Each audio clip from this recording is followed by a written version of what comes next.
A gente está passando por um dos períodos mais especiais para o turismo aqui no Espírito Santo, a observação das baleias jubarte que vem se reproduzir no nosso litoral. E a gente está aqui hoje com a Giliane Herculano Dal Horto. Ela é de uma agência credenciada e vai contar tudo sobre como que funcionam os passeios de observação das baleias aqui no estado. Fica com a gente!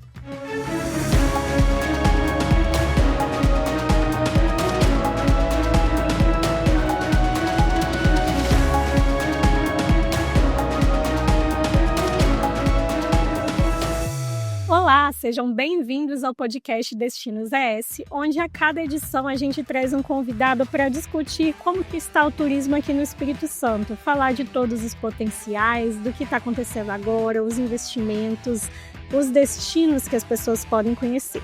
E hoje a gente está aqui com a Giliane Herculano Dal Horto. Ela é proprietária da agência Aves Voando Alto. É uma agência credenciada para observação de baleias jubarte aqui no Espírito Santo, né? Seja bem-vinda. Bem, obrigada. E, Giliane, antes das perguntas, então, sobre como que funcionam esses passeios, que eu tenho certeza que muita gente aí gostaria de saber, vamos aos nossos patrocinadores. Esse podcast é um oferecimento de Assembleia Legislativa do Espírito Santo, 190 anos.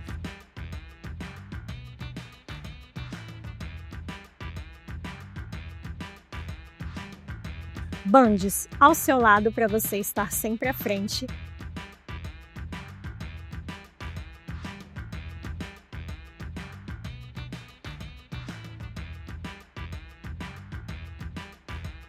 Banestes, crescemos juntos.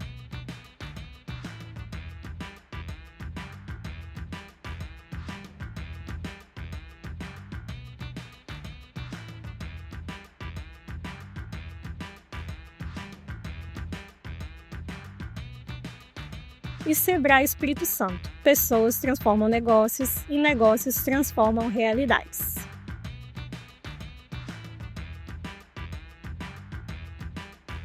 E agora vamos às perguntas, Giliane. Como que começou assim a agência, né? Desde sempre vocês são a agência credenciada aqui no Espírito Santo para fazer esse passeio de observação das baleias? Então, era na verdade era um grupo de amigos em 2013, né, que se juntava para fazer atividades ao ar livre. Vamos fazer uma trilha, aí juntava o pessoal e ia. Vamos fazer uma caminhada, juntava o pessoal e ia. Só que com o passar do tempo, esse grupo foi crescendo, né? Surgiu em 2013, foi crescendo com o passar do tempo, criando mais responsabilidades, aumentava, né, cada vez mais o número de pessoas. E um dos responsáveis, ele é bombeiro. Então, a visão que ele tinha, assim, quando a gente fazia qualquer atividade, era diferente de uma pessoa leiga, né? Os riscos, as ameaças, né? Ele assumia, às vezes, um risco de, se acontecesse qualquer acidente, qualquer coisa no meio do grupo, no meio da atividade, ele responder processo por ser bombeiro. Então, assim, tinha todo esse cuidado da parte dele, né? Que é o Theo, né? Desde o início, ele está desde o início do grupo. Eu não era presente em 2013, eu entrei somente depois. Então, desde o início, ele tinha essa visão. Quando o grupo cresceu demais, a gente viu a necessidade de transformá-la numa empresa, para poder atender as demandas burocráticas, pessoais, essas questões dos riscos que a gente tinha, né, por conta do grupo grande. Então, em 2016, viramos agência, atuávamos com todo o turismo de aventura, trilhas, caminhadas, acampamentos, cachoeiras, rapel, atividades no ar livre, terra, ar e água, né, vamos dizer assim, remada, tudo a gente fazia. Quando foi em 2017, a gente viu a oportunidade de entrar no turismo de observação de baleia, coisa que a gente nem acreditava, às vezes que a gente nem sabia que tinha aqui no Espírito Santo. Então, foi uma oportunidade parceira ao projeto Amigos da Jubarte, do qual a gente é parceiro até hoje, né? Surgiu lá em 2017 e a gente embarcou nessa aventura e estamos aí até hoje. E como que funciona assim? Existe uma capacitação por parte do projeto para a agência realizar os passeios? Desde o início, desde 2017, existe uma capacitação tanto para as agências como para as embarcações, né, os responsáveis pelas embarcações, os capitães, né, que vão, os guias que vão atuar, os pesquisadores também que atuam junto a cada passeio, para que a gente faça um passeio seguro, dentro das regras que são exigidas, né, de aproximação, tempo, questão de segurança, tanto para quem está no barco, como para os animais ali da região. Então, existe essa capacitação, sim. Todo ano ela é feita antes do início da temporada, né, juntamente ao projeto e as outras, às vezes, algum instituto que vem representando as grandes empresas e ONGs que cuidam dessa parte da preservação das baleias. E qual que é o período, assim, de observação das baleias? Em qual período elas estão aqui no nosso litoral? Então, as baleias começam a chegar geralmente em junho e vão embora no outubro, novembro. Mas assim, os passeios, para a gente ter uma probabilidade maior de avistamento, uma garantia de que a gente vai, né, uma chance de avistá-las, a gente começa geralmente no finalzinho de junho, início de julho, e vai até o dia 12, 15 de outubro. Porque fora esse período, apesar de saber que tem baleias aqui, a chance de avistamento ela é muito pequena. Então, corre o risco de a gente fazer um passeio, vamos supor, no início de novembro e não ver baleia, não encontrar, ter dificuldade, demorar para poder ver, e aí não é legal fazer um passeio que a gente não aviste, né, o nosso principal objetivo. Isso aí. E são principalmente baleias de Bart. Tem outras espécies, outros animais também que os turistas conseguem avistar? O foco é a baleia de Bart, que é a que a gente encontra em maior quantidade aqui, né? Mas existe também a possibilidade, às vezes um pouco mais rara, de encontrar baleias mink, baleia franca. Além das baleias, tem também, né, os golfinhos que adoram acompanhar o barco, tem os peixes voadores, tem aves marinhas. A gente tem um leque, né, de opções que a gente pode estar ou não, observando cada passeio. Não necessariamente vai aparecer todas essas opções no dia do passeio. Às vezes vai aparecer só uma tartaruga e as baleias, às vezes não vai aparecer os golfinhos, mas vai aparecer, às vezes, as aves que a gente vai conseguir avistar. Então, assim, a gente tem uma possibilidade grande de outras observações além das baleias. E essa parte, assim, de educação ambiental também faz parte dos passeios? Como que isso é feito, é trabalhado aí com os turistas? A parte da educação ambiental ela vem muito do projeto Amigos da Jubarte, que juntamente com a agência, né, vai um pesquisador que vai estar falando dessa parte da preservação, do cuidado ali com a baleia, ele vai estar fazendo a parte dele de pesquisa mesmo, as anotações, para poder manter esse cuidado, né, com as baleias. Então, ele vai estar fazendo essa parte, não só dentro do barco, mas às vezes fora do barco, em exposições que eles colocam em shoppings, às vezes acontece de exposição, em palestras que eles dão, capacitações que a gente faz, e é muito assim, o cuidado mesmo, de conscientizar as pessoas, né, de preservar a baleia ali, que ela já foi muito.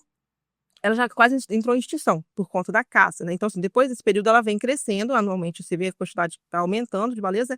E a gente tenta mostrar a importância dessa vida, né, marinha para a gente hoje.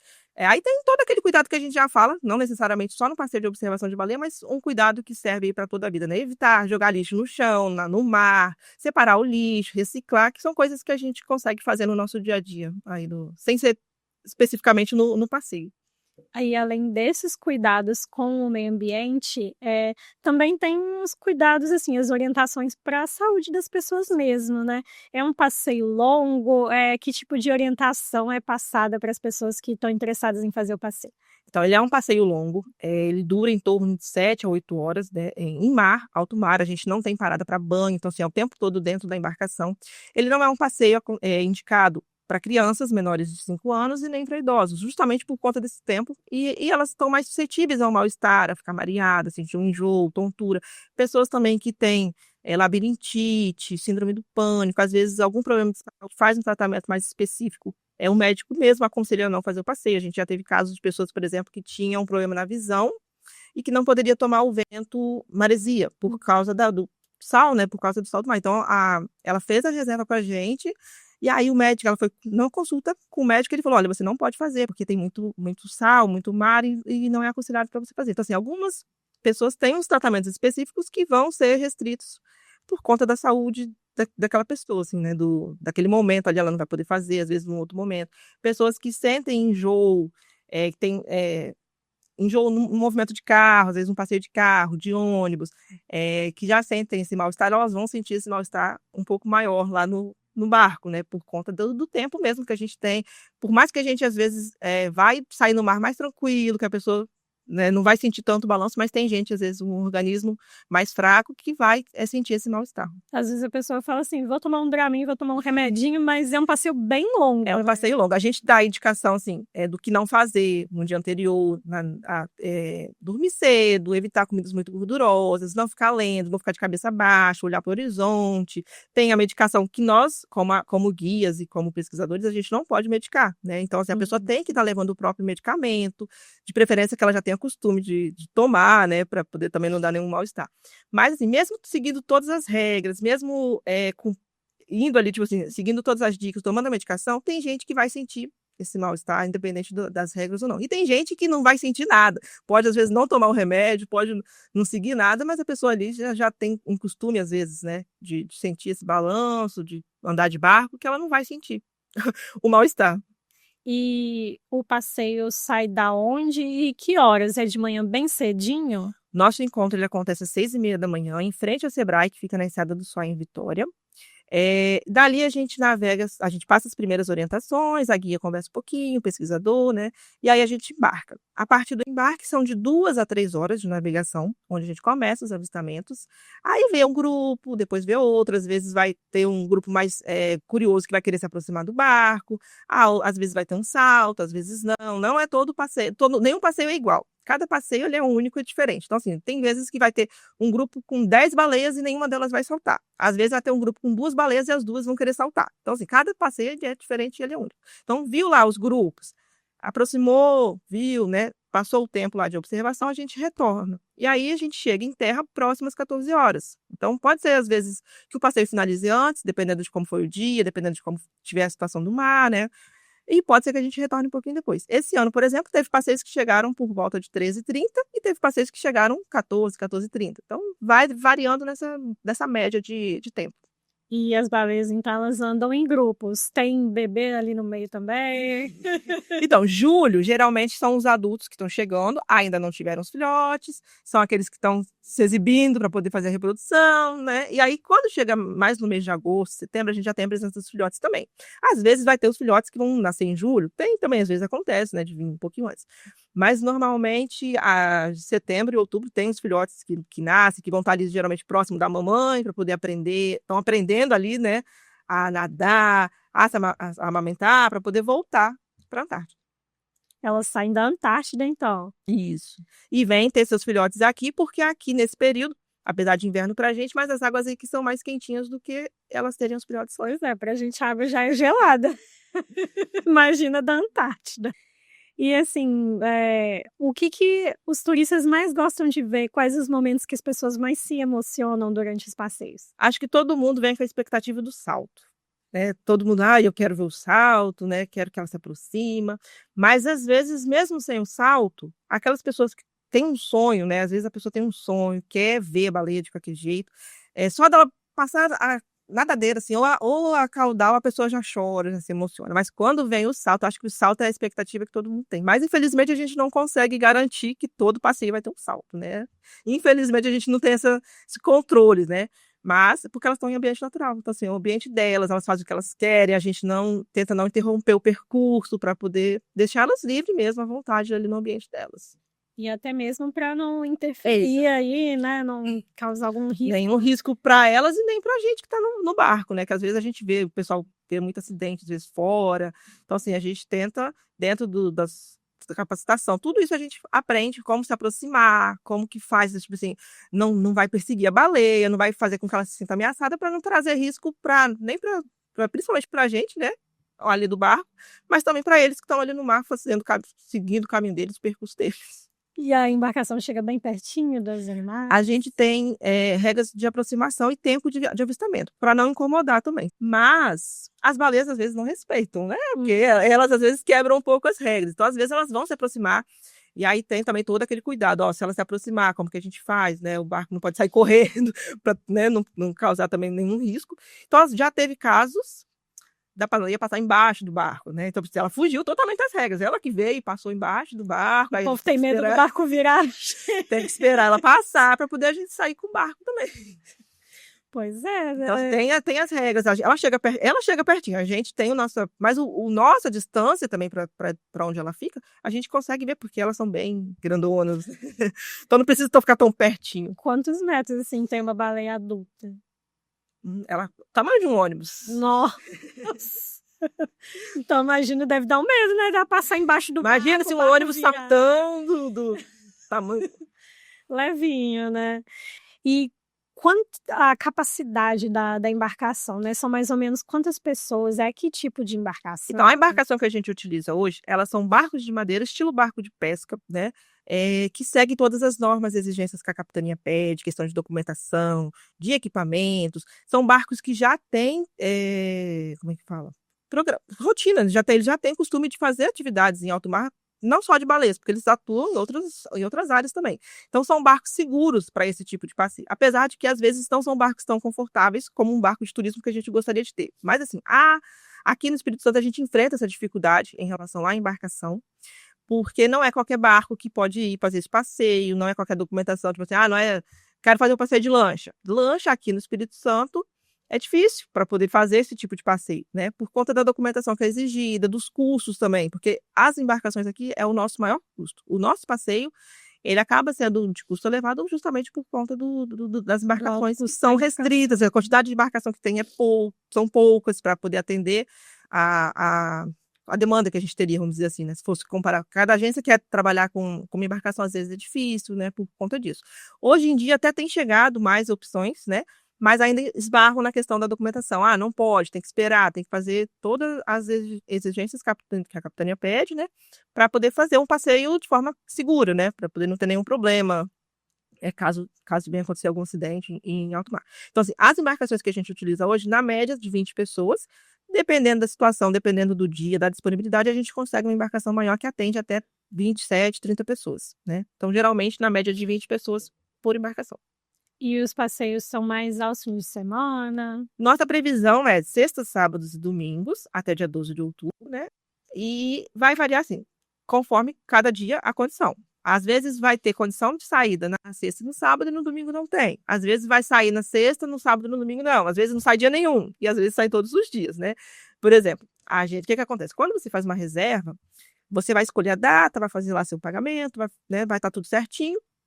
E aí a gente vai falar bem assim, olha, agora você vai aguardar até o dia anterior para a gente confirmar se esse passeio de fato vai acontecer. Hoje, por exemplo, a gente está monitorando a previsão do final de semana. A gente vai acompanhando durante toda a semana para ver como é que fica a previsão. Se fosse para ter passeio durante a semana, essa semana não teria, por conta da frente fria que chegou. E aí ela vem trazendo vento sul, ondulação alta. Tem dias que tem onda de 2,5 metros, 3 metros. Então, se fosse até sexta-feira, a gente sabe que não teria o passeio. Sábado e domingo, a gente está com a previsão ainda para mudança. Então, a gente ainda não pode confirmar nem cancelar. Porque se eu falo hoje bem assim, previsão de sábado tá bom. Pode ser que amanhã, quinta-feira, a previsão fique ruim e eu tenho que cancelar. Então, a gente aguarda até o dia anterior, por exemplo, reservou para o sábado, na sexta-feira eu vou entrar em contato com você e falar, olha, seu passeio está confirmado, as orientações são essa, amanhã a gente se vê lá no Sebrae. Ou então eu vou falar assim, olha, infelizmente a condição de amanhã, a previsão é de vento sul tanto, a ondulação está 2,5 metros, não dá para poder sair. Você tem interesse em remarcar o seu passeio para uma outra data? A gente vai verificar as possibilidades de data, de remarcação. Não sendo possível remarcar, não posso remarcar, eu sou turista, só vim para passeio no sábado, não posso fazer no domingo, não posso fazer na semana que vem, não posso fazer no mês que vem. Aí a gente cancela a reserva e estorna o pagamento. Porque assim, não é culpa deles, também não é nossa, né? Mas assim, a gente fala que para quem vem de fora, a gente já tenta avisar isso tudo com antecedência, né? Porque é complicado, a pessoa se organiza, sai lá de São Paulo, às vezes sai tem gente que veio do Amazonas, tem gente que vem de longe, aí se programa, passagem, hospedagem, alimentação, tudo para poder vir, às vezes só pelo passeio. E a gente fala, você sabe que tem o risco de você não fazer o passeio, né? Porque a gente vai ter que esperar. Eu não consigo te dar antecedência, assim. As condições da natureza é difícil para É difícil, assim, pode acontecer de ter um alerta da Marinha e, nenhuma embarcação sai. Então, a gente também não consegue sair. Então, isso tudo a gente deixa, tem tudo escrito quando a pessoa vai fazer a reserva. Mas a gente, às vezes, reforça, porque para a pessoa saber que existe esse risco de não ter o passeio no dia que ela escolheu. E você comentou algo que eu ia te perguntar sobre os visitantes. A maioria vem aqui do Sudeste, tem muita gente aqui do Espírito Santo mesmo, de outros estados. Tem muita gente do Sudeste, muita gente de fora procura o passeio. Eu acho que mais gente de fora do que gente do próprio estado. Apesar de que tem também, né, pessoas do estado. Às vezes as pessoas do estado ainda não sabem da existência do passeio, não sabem quem procurar, não sabem aonde, né, fazer o passeio. Então, às vezes sabe que tem a baleia porque viu no jornal passando, mas às vezes não sabe onde ir, como procurar, como fazer. Tem gente que quer fazer, às vezes, em Guarapari, quer fazer em Vitória, quer sair de Vila Velha, então, tipo assim, não sabe como que eu faço, quem eu procuro, né?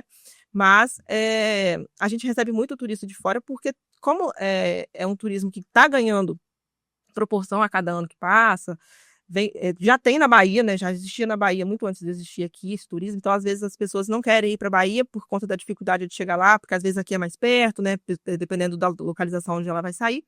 E aí começam a nos procurar. E aí começam a vir pessoas de outros estados, às vezes de outros países também, que a gente já recebeu pessoas de outros países, pessoas que às vezes moram fora, que vão passar férias aqui, então traz marido, filho, chama pai, mãe para poder fazer o passeio com a gente. E assim, como você falou, muita gente não sabe que existe a possibilidade do passeio de observação de baleias, né? O povo tem o costume de falar que aqui no Espírito Santo não tem as belezas tão divulgadas assim para fora, né? O que você pensa sobre que acaba sendo a realidade? Eu acho que de certa forma sim, né, é a realidade, mas é aquilo também que acontece, eu acho que de forma geral. Às vezes as pessoas do próprio estado procuram fora em vez de procurar olhar no o que tem disponível na hora de pesquisar, né? E às vezes também, assim, o que eu vejo muito assim, a pessoa dá muito mais valor ao que tem fora do que ao que tem dentro. E principalmente em relação ao valor. Porque assim, nosso valor ele não é um valor, como eu falei, ele não é um valor baixo por conta dos custos que envolvem toda essa organização, tudo, questão da embarcação, dos guias, pesquisadores, tudo que envolve ali, ele acaba sendo um passeio caro porque também não tem tanta questão de embarcação, assim, não tem um leque de embarcações para a gente ter concorrência, de certa forma, de valores também. Então, o passeio daqui está muito caro. Eu não vou fazer o passeio aqui. Então, acontece também muito disso, assim, das pessoas não fazerem o passeio, às vezes mesmo sabendo, por conta dos custos. Eu acho também que é um passeio caro, assim, sendo bem sincero, eu acho que é um valor que, às vezes, para uma família, para uma pessoa que quer levar, às vezes, pai, mãe, 2 filhos, fica um valor muito caro, né? Então, assim, tem esse ponto também. Mas eu acho que falta um pouco, talvez, da divulgação, apesar de estar melhorando, já tem, né, desde 2017 para cá, a gente percebe que vem melhorando a cada ano, mas acho que falta um pouquinho mais. E quanto que é esse passeio, assim, tem, por exemplo, tem uma meia para crianças ou algo assim? Então, a gente não trabalha com a meia entrada, né, nem para idosos, nem para criança, né, a gente não trabalha com o meio de estudante. Mas a gente tem um valor um pouco abaixo para crianças de 6 a 12 anos, e aí tem um valor a partir dos 13 anos, que aí é independente da idade, né? Mesmo sendo idoso, sendo adulto, né? Entra nessa faixa de valores. Fala valores? Pode falar. Então, em 2025, né? Fala por ano, porque às vezes a pessoa vê esse vídeo depois e acaba achando que é do ano. Então, em 2025, nosso passeio está custando R$ 420 por pessoa, sendo que no caso das crianças de 6 até 12 anos, 370 cada uma, e abaixo de 5 anos a gente não aconselha levar, né, justamente por conta do que eu falei, da questão do tempo, da questão do mal-estar que pode causar. Crianças também, elas ficam entediadas com mais facilidade. Se o adulto já fica, às vezes, nesse período que não vai ver baleia ali, né, aquelas 2, 3 horas de navegação, por mais que tenha ali uma pessoa falando, né, o pesquisador, o guia vão estar falando algumas coisas, mas a criança ela vai ficar entediada mais fácil, vai querer ir embora logo, não vai querer ficar. Se ela começar a passar mal, é uma preocupação para os pais que estão ali, né? Meu filho está passando mal, né? Eu quero ir embora logo. Então, assim, acaba que por isso não é aconselhado. Gestantes também, eu não cheguei a falar antes, mas gestantes também a gente não leva no passeio por conta dos riscos, por conta, tipo assim, já de mal-estar, que já é normal numa gestação, e aí tem o risco dela passar mal lá, tá longe da costa, né, pra gente retornar. Então, gestantes também a gente não leva no passeio. São cerca de 30 quilômetros da costa, é isso? Isso, se for em quilômetros, seria cerca de 30 quilômetros navegando alto mar. E, Giliane, você como turista, você como viajante, né? Até mesmo no início da agência, né? Você comentou que era uma agência de turismo de aventura, você chegou a conhecer vários pontos aqui do estado, né? Você pode destacar alguns pra gente? Quais que são os seus favoritos? Então, antes da pandemia, a gente trabalhava com todo tipo de turismo aqui do estado, assim, né? Ar, terra e água. Então, a gente fazia muita coisa, muita atividade. Eu me encanto muito com o Caparaó, região do Caparaó, região das cachoeiras, Pico da Bandeira. Então, assim, a gente fez muito Pico da Bandeira antes também da pandemia, né? Mas, assim, eu gosto muito do Caparaó. Aqui, hoje eu busco atividades que possam envolver minha filha, né? 5 anos, então pequenininha, né? Mais, assim, Morro do Moreno, que a gente fez muito. Essa pegada de natureza, assim, pessoal que gosta muito de remada, a gente fazia muito remado, né? Para quem gosta tem as opções, né, de pôr do sol, nascer do sol é muito bonito, né, essa vista do mar, né, não só do passeio de observação de baleia, porque a gente não pega nascer do sol e pôr do sol, mas quem vai para o mar, às vezes, no nascer do sol, pôr do sol, lua cheia, consegue ter um visual bem bacana, que às vezes não tem ideia, né, de como é, estando aqui, né, de fora, assim. Mas tem muitos destinos que a gente fez aqui no estado também, região de Pancas, né, que tem alguns... Hoje tem a tirolesa lá, pro pessoal que gosta, né, dessa aventura nas alturas, não é muito meu foco, mas o pessoal que gosta da aventura nas alturas tem a tirolesa lá, que é bem bacana. Guarapari, para praias, né, muitas praias, mais de 50 praias, então às vezes a gente fazia uma caminhada que pegava circuito de várias praias para o pessoal conhecer, né? Não dava para parar em todas, era mais uma caminhada mesmo, então esse circuito das praias em Guarapari também é bem legal. E, Giane, você pode, então, falar como que as pessoas podem conhecer aí a agência? Pode falar @ de rede social, ou telefone, né, ou site, ou os canais de venda ou de contato para tirar dúvidas aí sobre os passeios. Tem o nosso Instagram, que é @avesvoandoalto.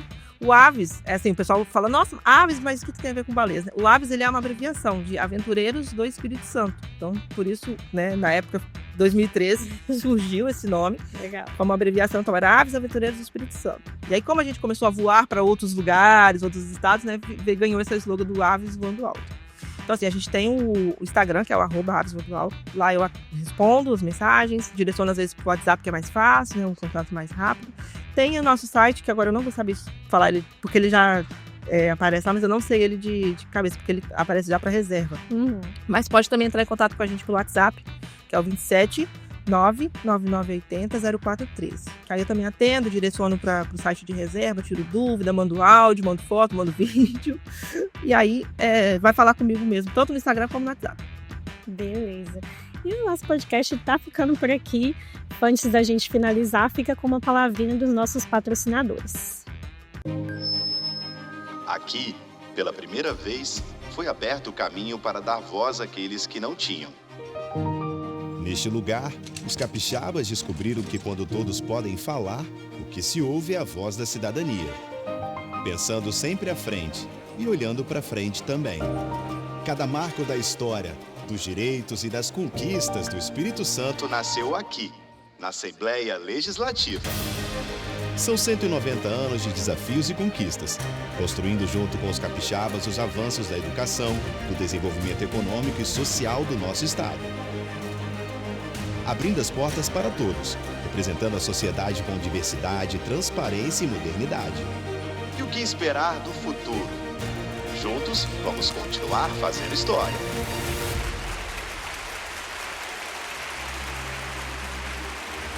Assembleia Legislativa do Espírito Santo.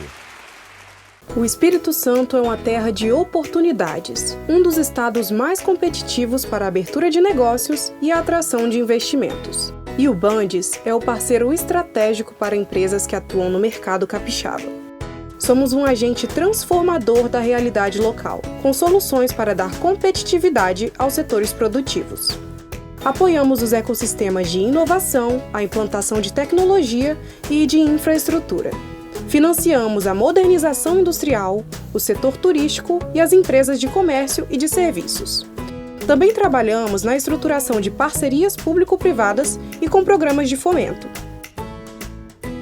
Sempre alinhados às causas de sustentabilidade, buscando preservar os recursos naturais. Bandes, investindo na transformação sustentável do Espírito Santo.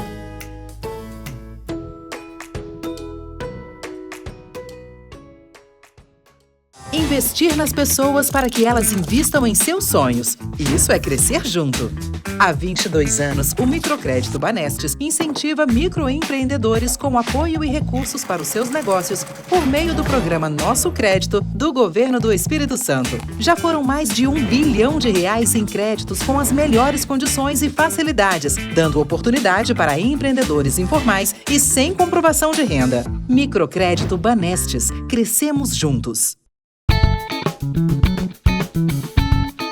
Quando a vocação de um lugar encontra a força certa para impulsioná-la, o cenário pode mudar muito rápido.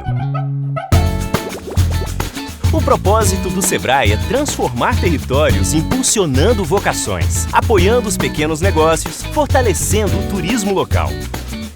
Pessoas transformam negócios, negócios transformam realidades. Sebrae.